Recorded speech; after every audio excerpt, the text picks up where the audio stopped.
Episode 22, The Pilgrim's Progress, The 10th Stage, Part 11. Written by John Bunyan, taught by Harold Levingston. Anico Press Edition, pages 188, end. Then they proceeded toward the gate. The celestial city stood upon a mighty hill, its foundation higher than the clouds.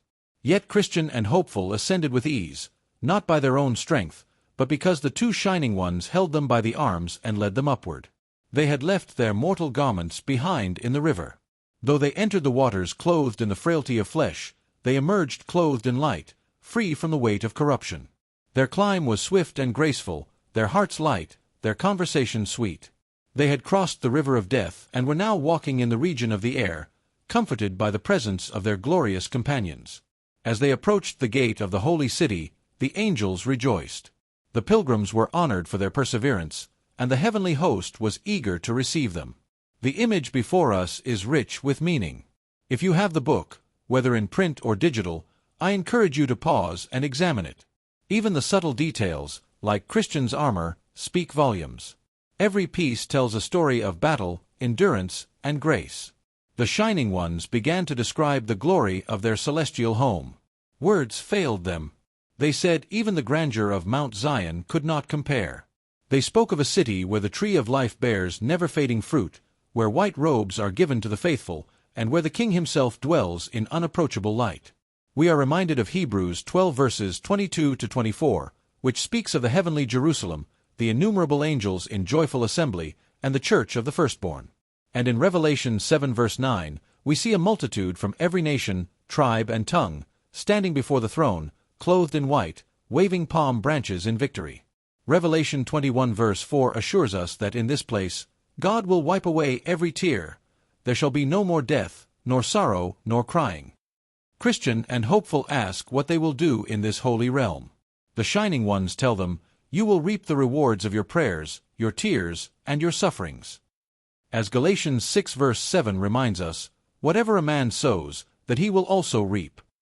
In the celestial city, the harvest is joy, peace, and eternal fellowship with the King. There, crowns of gold await. The pilgrims will behold the face of the Holy One. As 1 John 3 verse 2 declares, when he appears, we shall be like him, for we shall see him as he is. They will serve the Lord with praise, thanksgiving, and song, reunited with friends who went before them, and ready to welcome those who follow. They will ride out with the King of glory, clothed in majesty.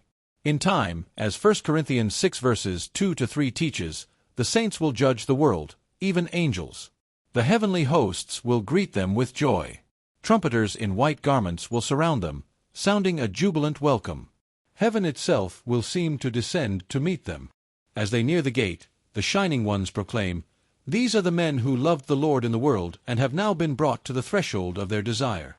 Revelation 19 verse 9 declares, blessed are those who are invited to the marriage supper of the Lamb.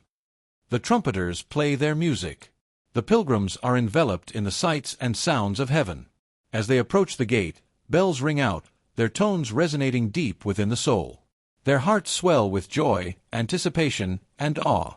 Above the gate, in letters that shimmered like stars, was written, blessed are those who do his commandments, that they may have the right to the tree of life, and may enter through the gates into the city. Christian and Hopeful present their certificates of faith, proof of their journey, their trials, and their trust in the King.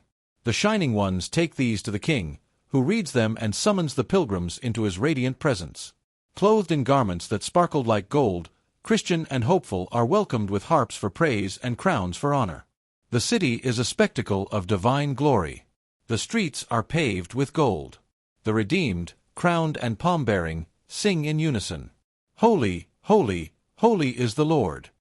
But not all share this ending. Ignorance crosses the river with ease, aided by vain hope. But when he reaches the gate, he has no certificate. He cannot prove his faith. The King, unmoved by his pleas, commands that he be cast out.